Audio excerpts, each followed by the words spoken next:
원래 계획대로라면 우리 K파악의 원형극장에서 우리가 지금 예배를 드리고 있을 겁니다.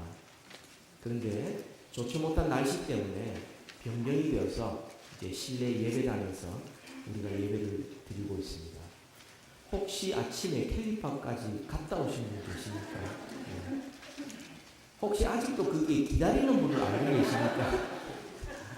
네, 혹시 불편함을 드렸으면 너무 죄송합니다. 급작스럽게 변경할 수밖에 없었던 것은 5월이 되었는데도 그걸 말인데도 기온이 너무 많이 떨어졌다는 거예요. 60도, 59도. 거기다가 비가 올 확률이 한 목요일, 수요일쯤 돼서는 80%였고요. 계속해서 시시각각 변하기 때문에 만약 비가 오고 기온이 낮으면 제일 염려가 되는 게 어린아이들이었습니다. 또 건강이 좋지 못한 분이 예배를 드려야 되겠는데 그래도 예배 드려야 되겠다 오셔서 혹시나 아프기라도 하면 그건 더 큰 손실이 있게 되는 것이죠. 그래서 어쩔 수 없이 우리가 변경을 하게 되었습니다. 사람은 날씨를 바꿀 수가 없습니다. 그렇지만 계획과 장소는 우리가 바꿀 수가 있지요. 우리가 사는 시대의 문화, 시대 정신, 우리가 어떻게 바꿀 수가 없습니다만 거기에 대한 올바른 태도, 반응, 방향은 우리가 얼마든지 바꿀 수가 있는 것입니다. 우리가 살고 있는 이 시대, 이 문화는 날씨와 같아요. 그 큰 흐름을 우리가 어떻게 바꾸겠습니까? 비가 오는데 어떻게 햇빛을 우리가 만들며 햇빛 나는데 어떻게 우리가 구름을 만들어 올 수가 있겠습니까? 우리가 사는 문화, 이 시대, 시대 정신, 거대한 흐름처럼 우리를 휩쓸고 지나갑니다. 그것은 우리가 바꿀 수 없지만 올바로 반응해야 되겠죠. 날씨가 어떻게 바뀌듯이 우리가 늘 살펴보면서 내가 이 시대에 영향을 받고 있는데 그걸 내가 깨닫든 깨닫지 못했든 우리가 살고 있는 문화와 시대 그리고 가치관 그리고 생활 패턴 이게 다 시대의 산물이거든요. 그것을 우리가 좀 분별하면서 올바로 반응을 해야 하겠습니다. 로마서 12장 2절에도 너희는 이 세대를 본받지 말고 이 세대의 패턴대로 컨폼하지 말고 마음을 새롭게 함으로 변화를 받아 하나님의 선하시고 기뻐하시고 온전하신 뜻이 무엇인지 분별하도록 하라. 트랜스폼을 하라. 이렇게 말씀을 합니다. 우리가 이 시대를 본받지 않고 하나님의 선하신 뜻대로 살기 위해서 우리가 꼭 확인해야 될 질문이 있습니다. 내가 누구인가 하는 질문이고 내가 이 땅에 이 시대에 어떻게 살아가야 되는지 그 이유와 목적이 무엇인가 하는 질문입니다. 내가 누구인가? 내가 왜 이곳에 살고 있는가? 내가 이곳에 사는 목적이 뭔가? 이 질문을 잊어버리면 그때부터 삶은 비참해집니다. 사실 그때부터 우리의 삶은 이 시대를 본받기 위해서 바쁘고 피곤해지기 시작합니다. 바쁘긴 바쁜데 하나님이 찾으시는 열매를 얻는 그런 삶을 살 수밖에 없는 것입니다. 그래서 오늘 설교 제목을 이 시대에 꼭 필요한 사람이다 이런 제목으로 함께 말씀을 나누고 싶습니다.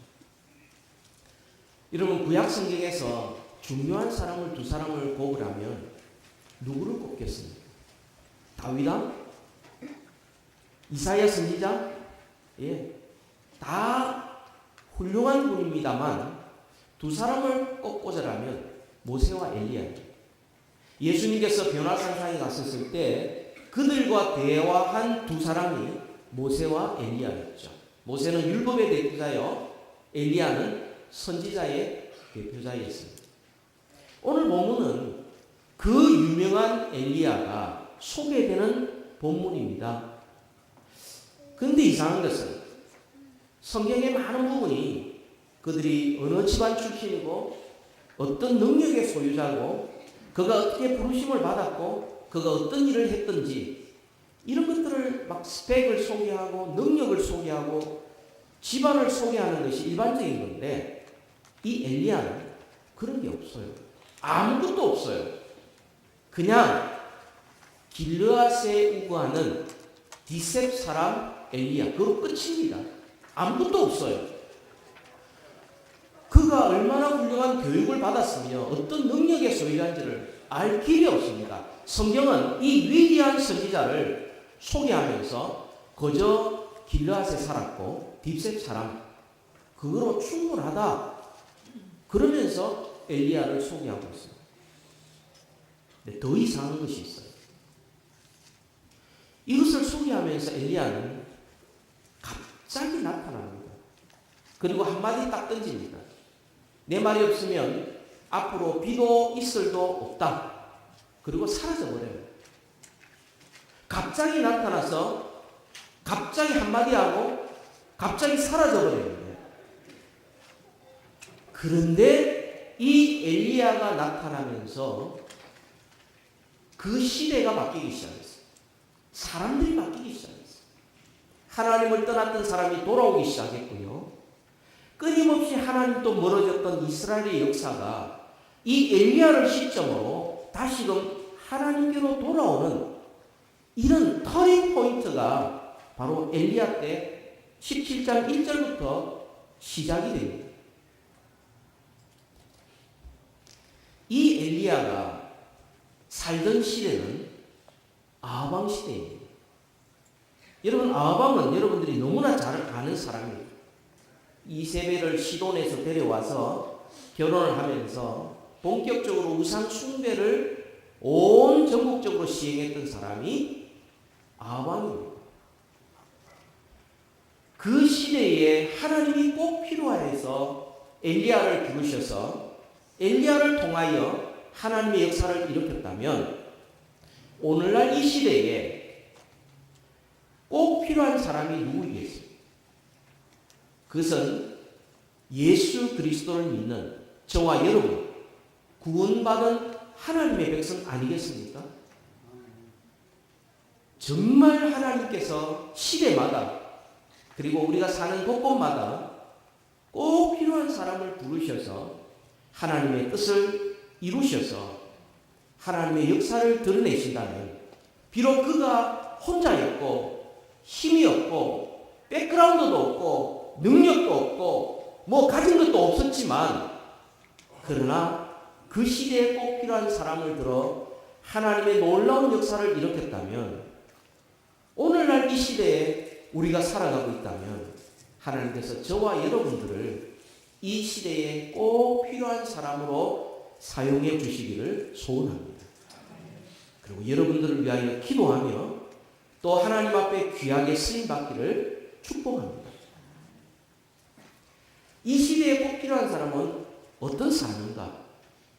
이 엘리야의 삶을 통하여서 우리가 이 시대에 어떻게 살아가야 될 것인지를 우리 같이 말씀으로 함께 은혜를 받고자 합니다. 이 시대에 꼭 필요한 사람은 어떤 사람인가?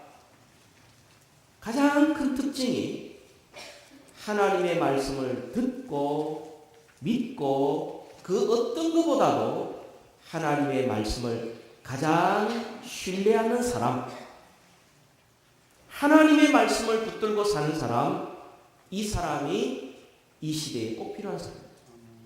1절에 보면 길르앗에 우거하는 자 중에 디셉 사람 엘리야가 아합에게 말하되 내가 숨기는 이스라엘 하나님 여호와께서 살아계심을 두고 맹세하노니 내 말이 없으면 수년 동안 비도 이슬도 있지 아니하리라 하니라. 이 아합 시대 때에 영적인 암흑기에 이 하나님께서 사용하신 사람은 엘리야였었어요.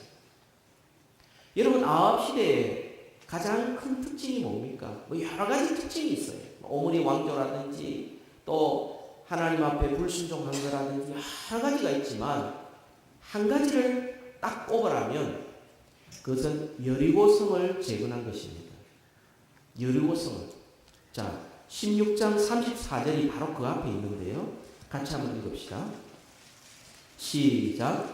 그 시대에 베델 사람 히엘이 여리고를 건축하였는데 그가 그 터를 쌓을 때에 맏아들 아비람을 잃었고 그 성문을 세울 때에 막내 아들 스굽을 잃었으니 여호와께서 눈의 아들 여호수아를 통하여 하신 말씀과 같이 되었더라.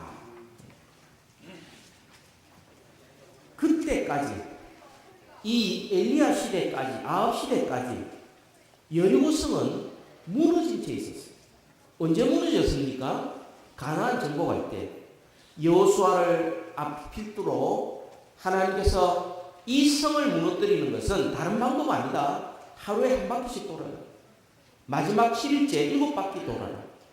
말씀에 순종했을 때 여리고성이 무너져 내렸어요. 그래서 가나안 땅을 온전히 정복할 수 있게 된 거죠. 그때로부터 사사시대 여전히 무너져 있었습니다. 사울왕, 다윗, 솔로몬 그 이후에 오는 수많은 왕들도 이 여리고성을 무너진 채로 두었어요. 그 기간이 무려 700년 기간입니다. 여러분 상식적으로 생각해 보면 도시가 있고 그 도시를 지키기 위해서 성벽을 짓게 되는데 도시는 있는데 이 성벽이 무너진 채로 둔다. 이 상식적으로 이해가 잘 되지 않습니다.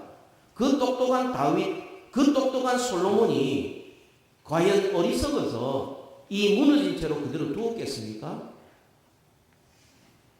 무너진 그 성을 보고서 하나님께서 여호수아 6장 26절을 통하여서 이렇게 말씀을 합니다. 여호수아가 그때 맹세하게 하여 이르되 누구든지 일어나서 이 여리고성을 건축하는 자는 여호와 앞에서 저주를 받을 것이다. 그 기초를 쌓을 때에 그의 맏아들을 잃을 것이요 그 문을 세울 때에 그의 막내 아들을 잃을 것이라 하였더라.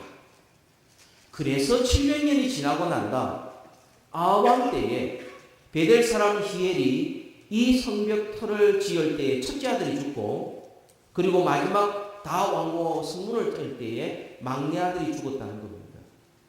여러분 이 말은 처음 성문을 지을 때에 첫째 아들이 죽었어요. 그리고 성벽을 쌓기 시작할 때 둘째 아들이 죽었어요. 성벽이 이제 다 지어서 연결될 때 셋째 아들이 죽었어요. 그런 식으로 계속 죽어서 다 이루고 난 다음 마지막 성문을 딱 달아서 이제 완성했다 할 때 막내 아들이 죽은 겁니다. 여호수아 6장에 하나님이 말씀하신 그대로 다 이루어지고 있는데 그럼에도 불구하고 아합왕과 그의 신하 베델 사람 히엘은 여전히 그 공사를 밀어붙였다는 이야기예요.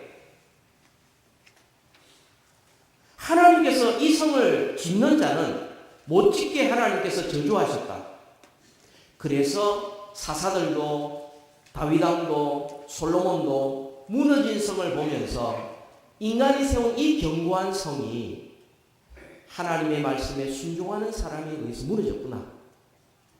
이 도시는 사람이 지키는 것이 아니라 하나님이 보호해 주시는구나.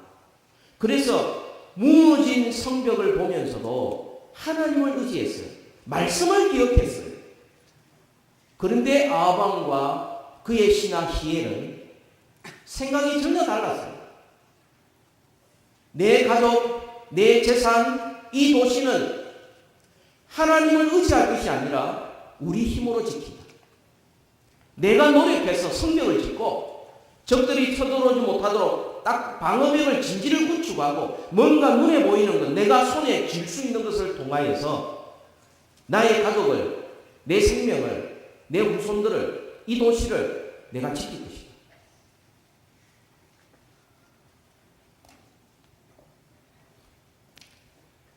엘리야 시대 때, 아왕 시대 때 그 특징을 한마디로 요약하면 하나님을 거역하는 시대였고 하나님의 말씀을 무시하는 시대였고 하나님의 말씀을 조롱하는 시대였고 하나님을 전혀 의지 않는 불신앙의 시대였던 것입니다. 여러분 아합 때 엘리야 때 그때만 그렇습니까? 우리가 살고 있는 이 시대도 그때와 별반 다르지 않습니다. 사람들이 살아가면서 하나님의 말씀보다는 자기 생각이 더 앞서는 사람들이 있어요.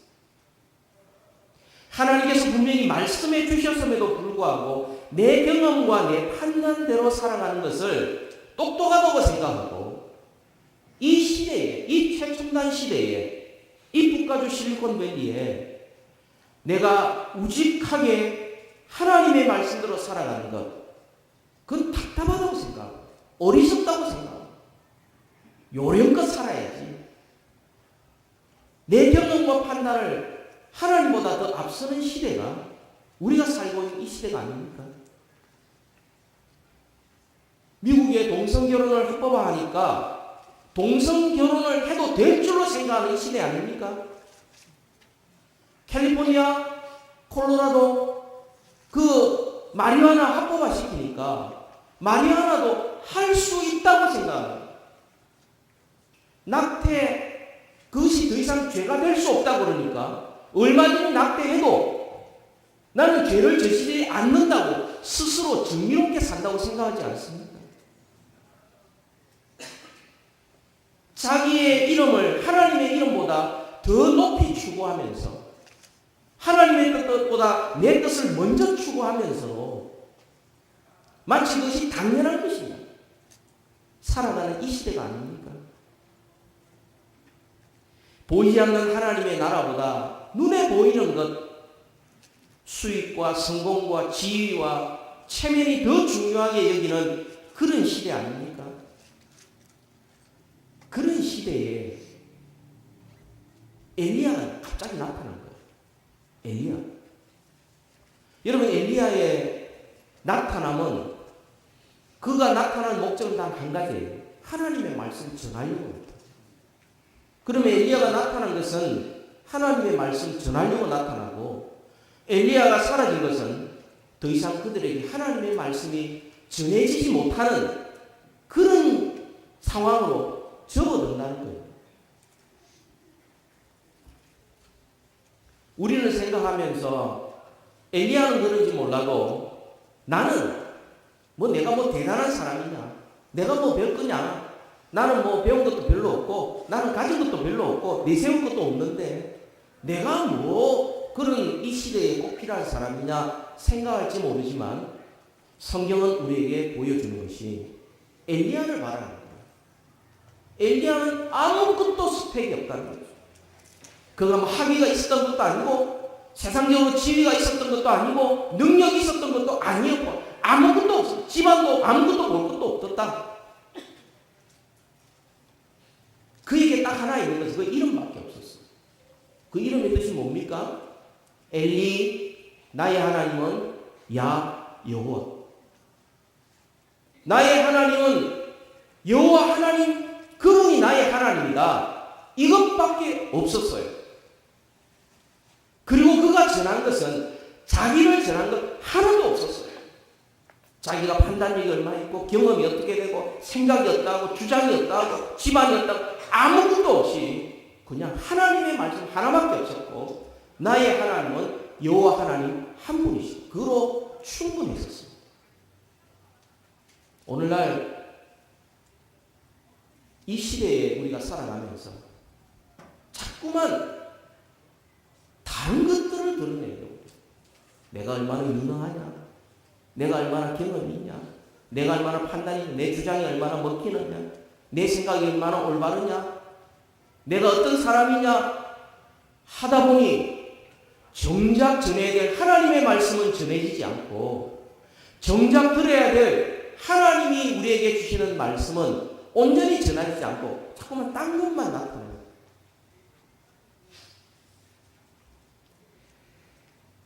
그리스도인들은 한마디로 말하면 말씀의 사람이에요.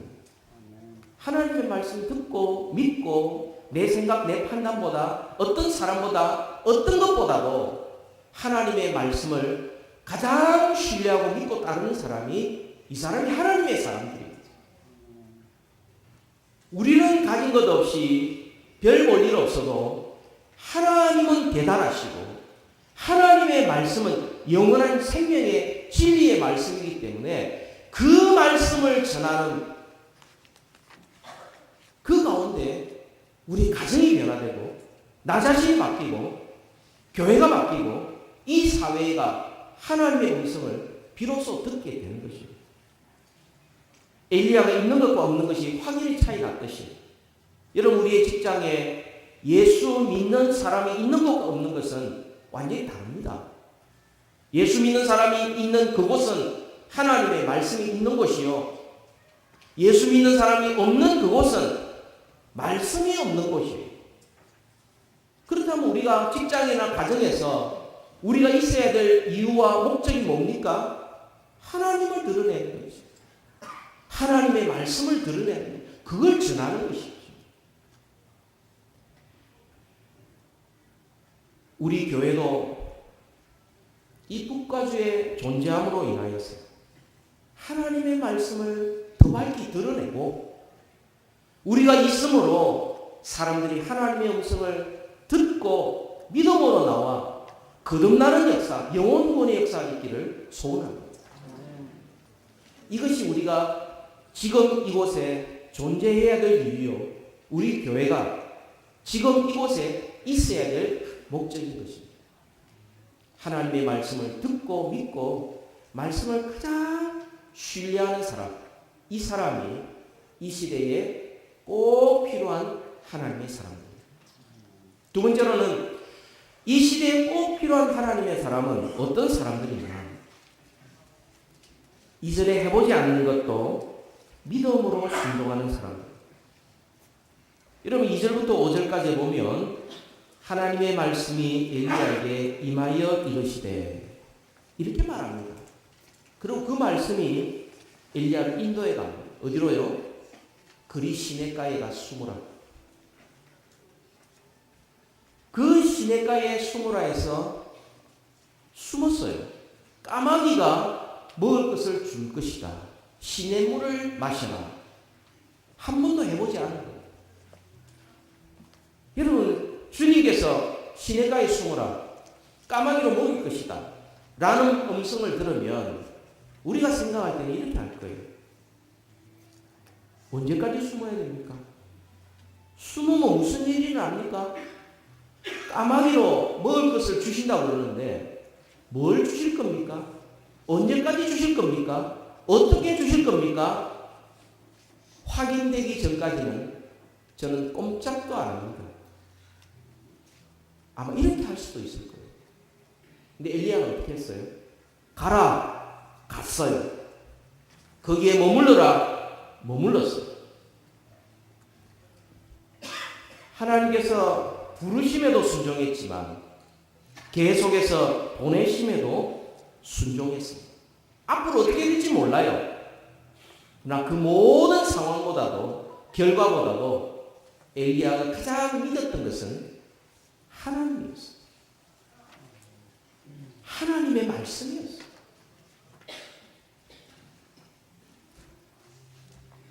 하나님을 믿는 사람이란 다른 그 어떤 것보다도 하나님을 가장 신뢰하는 사람. 우리가 일상을 살아가고 있고 여러 가지 사건을 만나는데요.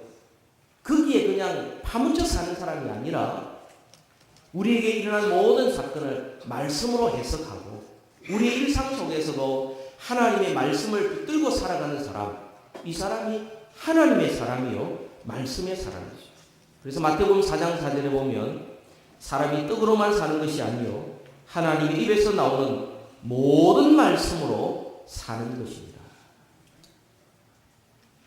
하나님의 말씀대로 때로는 이해되지 못한 상황일지라도 말씀에 순종하여 살아가면 마침내 내가 경험하지 못했던 것들 하나님의 역사를 우리가 경험하게 되고 하나님의 보호하심과 하나님의 인도하심을 따라 살아갈 수는 있지만 만약 말씀보다 내 생각과 내 경험을 더 신뢰한다면 결국 모든 결과물에 대해서 내가 책임질 수밖에 없고 그 결과 하나님을 기쁘시게 할 수 없는 것입니다. 하나님의 말씀, 기록된 말씀, 여러분 이 성경의 66권의 이 말씀, 하나님께서 성령의 감동으로 기록된 이 말씀 속에 우리가 이전에 한 번도 경험하지 못했던 놀라운 하나님의 역사가 여기에 약속되어져 있습니다. 2011년도 우리 교회가 8월 달에 이 건물로 이사를 들어왔거든요. 그리고 12월 달에 헌당 예배를 드렸지 않습니까? 그리고 얼마 되지 않아서 우리 남설교회 박종수 목사님이 오셨어요. 제가 은퇴하고 오셨기에 제가 목회에 대한 고민들 이런 것들을 종종 물어보면서 목사님 이제 우리가 이전에 왔습니다. 건축도 마쳤습니다. 우리 교회가 앞으로 어떻게 가야 되며 무엇을 해야 될지 가장 중요한 것을 좀 말씀해 주시면 좋겠습니다. 목사님이 목회하면서 무엇을 가장 중요하게 생각했습니다. 그것도 그냥 이야기하면 매입이 안 되니까요. 밥도 사드리고 같이 시간을 보내면서 많은 시간을 보내야 이게 이야기를 이렇게 할 수 있지 않습니까? 분위기가 돼야죠. 뭐 갑자기 묻는다고 갑자기 이야기할 수 없죠. 상황도 설명하고. 근데 그분이 하시는 말씀이 그 교회에 처음 가서 전도사로 가서 그리고 강도사, 목사 안수 받고 제1대 목사로 그 한 교회만 섬기고 은퇴를 했는데 그리고 수많은 곳에 부흥 집회를 다녔는데 돌이켜 생각해 보면 태평양 바다와 같은 그 넓은 바다에서 내가 물 한 컵 더 올린 것 같다. 그 말씀하십니다. 처음에 그 이야기를 들었을 때 목사님 66권을 계속 설교를 하시고 강의를 하시고 시간마다 새벽기도, 수요예배, 주일 예배, 특별 집회 다 하셨는데 태평양 바다에 물 한 잔이라며 라고 생각을 했었어요. 시간을 지나면 지날수록 그것이 얼마나 가슴에서 우러나오는 것입니다. 말씀의 힘이 있고 하나님께서 말씀을 통하여 역사하시고 하나님이 영광 받으시는 것은 말씀대로 사는 일밖에 없다. 우리가 뭐 건물을 만들고 사람을 모으고 뭐 재정을 이야기하고 뭐 프로그램을 이야기하고 그것이 하나님을 영화롭게 하는 것이 아니라 하나님의 입에서 나오는 그 말씀을 듣고 말씀에 순종하는 것이 그것이 하나님을 기쁘시게 합니다.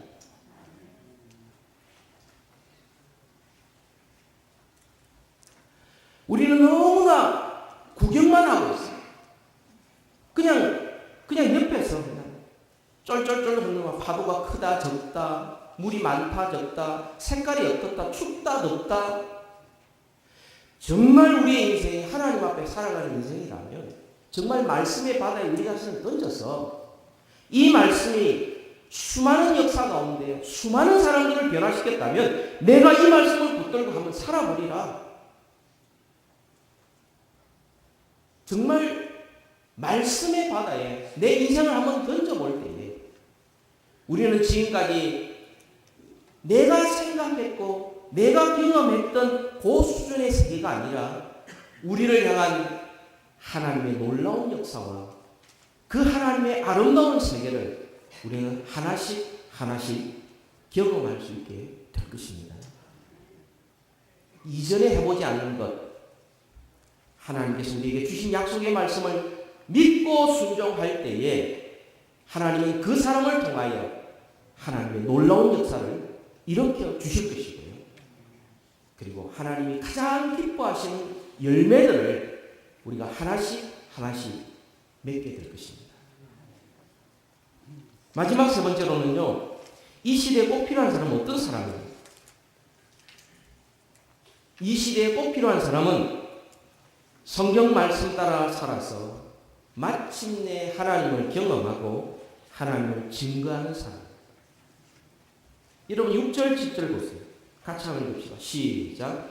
까마귀들이 아침에도 떡과 고기를 저녁에도 떡과 고기를 가져왔고 그가 시냇물을 마셨으나 땅에 비가 내리지 아니하므로 얼마 후에 그 시내가 마르니라. 하나님의 말씀, 약속의 말씀 붙들고 믿음으로 살아가니 이전에 경험하지 못했던 그 일을 경험하는 거예요. 까마귀를 통하여 먹는 거죠. 시냇물을 마시면서도 살아갈 수 있는 거예요. 만약에 순종하지 않았더라면 이것을 경험하지 못했을 거예요. 말씀에 순종하니 이런 것들을 경험할 수 있게 된 것입니다. 내가 할 수 없는 그 일, 말씀에 순종할 때에 우리는 새로운 것을 경험할 수 있게 됩니다. 그런데 우리가 명심해야 할 것이 있습니다. 믿음으로 살고 말씀으로 살아도 어려움을 만날 수 있다는 겁니다. 6절까지만 하나님 역사하면 얼마나 좋겠어요. 근데 7절 보니까 땅에 비가 내리지 아니하므로 얼마 후에 그 시내가 마른다. 우리가 하나님의 말씀에 전적으로 순종해 가도 어려움을 만납니다. 말씀에 순종하는데 물이 말랐어요. 마실 물이 없어요. 어떻게 해야 됩니까? 어떻게 해야 됩니까? 이제는 여기까지. 그리고는 손 털고 일어나야 됩니까? 아니에요. 어려울수록 지도가 필요하듯이 어려움을 만났을 때, 말씀대로 살아가다가 어려움을 만났을 때 그때 가장 필요한 것은 하나님의 말씀입니다. 많은 사람들이 내가 말씀대로 순종했는데 내가 생각한 것보다 어려움이 확 생기니까 그 다음에 손을 틀으려고 해요. 말씀 따라봤는데 별 수 없더라고요. 내가 살아봤는데 그 유효기간이 짧더라. 나도 한때는 그렇게 해봤다. 그래서 이제 막 예수를 믿고 막 거듭나고 막 새롭게 말씀대로 살아가는 사람한테 좋을 때다. 나도 그런 때가 있었지. 이러고 있는 거예요. 거기에서 딱 멈춰버렸어. 그 다음에 하나님의 말씀으로 인도하시는 또 다른 세계가 있는데 거기서 딱 멈춰버려요. 마실 물이 없습니다. 어려움을 당합니다. 그때 하나님의 또 다른 말씀이 주어집니다. 8절에 보니까 여호와의 말씀이 엘리야에게 임하여 이르시되 너는 일어나 시돈으로 가라. 이 시돈이 어디입니까? 아방의 와이프 이세벨이 온 바로 그곳. 그곳으로 가라. 시돈의 그 과부의 그 대접을 받고 그곳에서 그 아들을 살리는 부활을 경험하는 성경에 나타난 최초의 부활 사건, 이게 바로 17장에 나타난 시돈 여인의 아들이 살아난 사건이에요. 이걸 경험하고 이걸 주님께서 말씀을 하라 말씀했어요. 숨으라 숨었어요. 기다리라 기다렸어요. 어려움을 만났습니다. 마실 물이 없어요. 그때 주님께서 또 다른 말씀으로 시돈으로 가라. 여러분, 유대인들이 어떻게 이방인으로 들어갑니까? 말씀이 하니까 순종하면 건너간 거예요.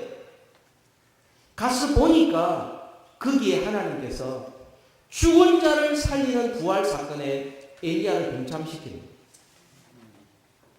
그리고 다시 너는 이스라엘로 돌아가. 그리고 돌아가서 무엇 합니까? 갈멜산에서 영적인 전투를 감당할 수 있게 된 겁니다. 만약 그리 시내가에 물 말랐다고 이제 마실 물 없다. 이제 나는 집으로 갈래. 라고 갔더라면 부활 사건과 영적인 전투를 경험하지 못했을 겁니다.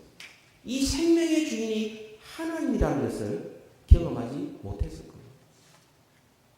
어려움을 당할수록 우리에게 정말 필요한 것은 하나님의 말씀이에요. 그 말씀을 내가 붙들고 그 말씀에 내가 의지하고 그 말씀대로 살아갈 때에 하나님께서 그 다음에 또 다른 놀라운 역사를 하나씩 하나씩 이루어가게 만들어 주시는 것입니다. 이게 믿음이죠. 영적인 능력이죠. 우리는 종종 하나님의 말씀 없이 자꾸만 하늘로부터 어떤 능력만 얻기를 원하는데 하나님은 약속의 말씀을 통하여 우리를 인도하시고 그리고 하나님의 능력을 말씀을 통하여 확인시켜 주십니다. 이렇게 그 시대에 쓰임받은 엘리야가 그의 평생도록 살면서 그가 증명해낸 딱 한 가지 사실이 있어요. 그게 열왕기상 17장 24절에 있는 말씀입니다.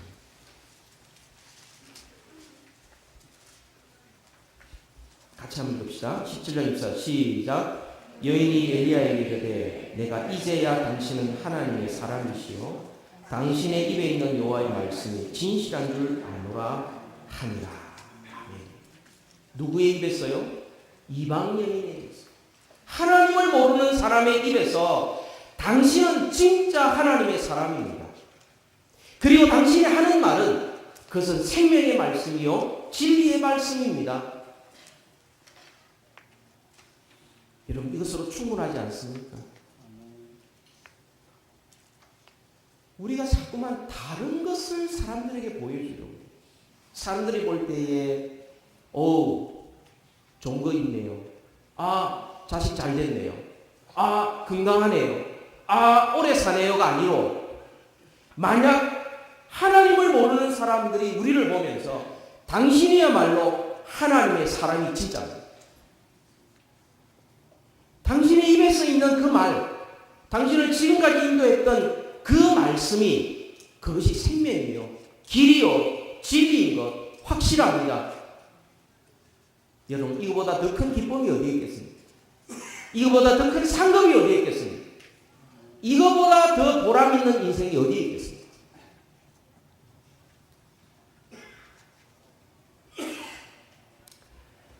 이번에 발티모아 쪽에서 총회 운영위원회가 모였습니다. 그래서 총회 임원들과 그 다음에 각 노회장들 또 그 옆에 고시부 그러니까 이제 강도사 고시, 목사 고시 준비하는 사람들 이렇게 쭉 모여서 회의를 하다가 3일째 되는 날 그 발티모아의 주청사를 가게 되었습니다. 그분이 그 교회의 출신입니다. 유미 호건이라고 여러분들 레리 호건이라고 이렇게 공화당의 그 대선 주자로 자꾸만 떠밀려가는 사람이 있어요. 거기에 가게 됐어요. 발티모어 주청사를 들어갔는데 거기가 아난데일이라고요. 거기 애나폴리스라고요. 그 최초의 수도였고 거기에서 조지 워싱턴 초대 대통령이 퇴임을 발표한 바로 그 현장.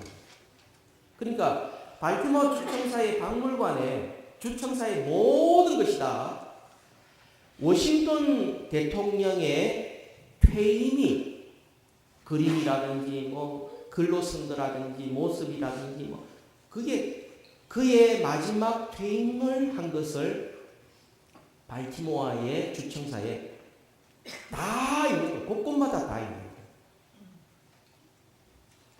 3일째 되는 날 돌아와서 그 다음날 새벽 기도를 하면서 이런 생각이 듭니다. 왜 하필이면 워싱턴 장군이 전쟁에서 승리했거나 혹은 대통령이 취임했거나 이런 거 하지 않고 그가 마지막 퇴임한 것을 이렇게 기념할까? 이유는 간단하죠. 마지막이 좋아요. 정치인들에게 엄청난 메시지를 드립니다. 마지막이 좋아요. 여러분 우리 인생의 마지막이 좋아야 됩니다. 하나님 앞에 섰을 그때에 착하고 충성된 종이로 칭찬받는 이것 가장 중요합니다. 뭐가 착하고 뭐가 충성된 겁니까? 하나님이 주신 그 말씀대로 듣고 말씀을 믿고 말씀대로 순종하는 것 이게 착하고 순종하는 것이죠. 아무리 그럴듯하게 만들어 보여도 하나님이 하라고 하신 그 일대로 하지 않는 것은 그건 불충성한 거예요. 그래서 우리는 늘 하나님 앞에 물어야 되고 늘 하나님의 말씀대로 순종하려고 나를 쳐서 복종시켜야 되거든요. 내가 하는 말, 내가 하는 생각, 내가 하는 행동이 하나님께서 인정하실 만한 것이다. 이걸 물어야 돼요. 여러분은 지금 어떻게 살고 계십니까? 우리가 날씨를 바꿀 수 없듯이 우리가 살아가는 이 시대, 이 문화 바꿀 힘이 우리에게는 없습니다. 이 시대 정신은 하나님의 말씀을 불신하고 말씀을 조롱하고 하나님을 거역하는 이 시대에 우리가 살아가고 있습니다. 그렇다면 우리는 이 시대를 분별할 수 있어야 되고 우리는 올바로 대응을 할 수 있어야 됩니다. 이러기 위해서 우리는 이 시대와 유행을 본받지 아니한 하나님의 말씀을 붙들고 끝까지 그 약속의 말씀대로 살아가는 것. 이것이야말로 이 시대에 꼭 필요한 사람. 유행 따라 살지 말고 그냥 사람들이 이건 인기 따라 살지 말고 하나님의 약속 말씀 그 말씀대로 끝까지 충성하는 자. 이 시대에 꼭 필요한 사람이요. 그런 교회가 이 시대에 꼭 필요한 교회인 것입니다. 말씀대로 살아가면 상황이 어려울 수도 있습니다. 그 결과가 우리가 예측한 것과 다를 수도 있습니다. 그러나 그럼에도 불구하고 하나님의 말씀대로 살아갈 때 우리는 이전에 경험하지 못했던 하나님의 놀라운 역사를 하나씩 경험하게 될 것이고 그리고 하나님의 사람으로 빚어지게 될 것이고 그리고 하나님을 경험하여 하나님을 증거하게 될 것입니다. 이 시대에 꼭 필요한 성도 되기를 주님의 이름으로 축복합니다. 우리 교회가 이 시대에 꼭 필요한 교회 되기를 소원합니다. 우리 같이 한번 기도하십시오.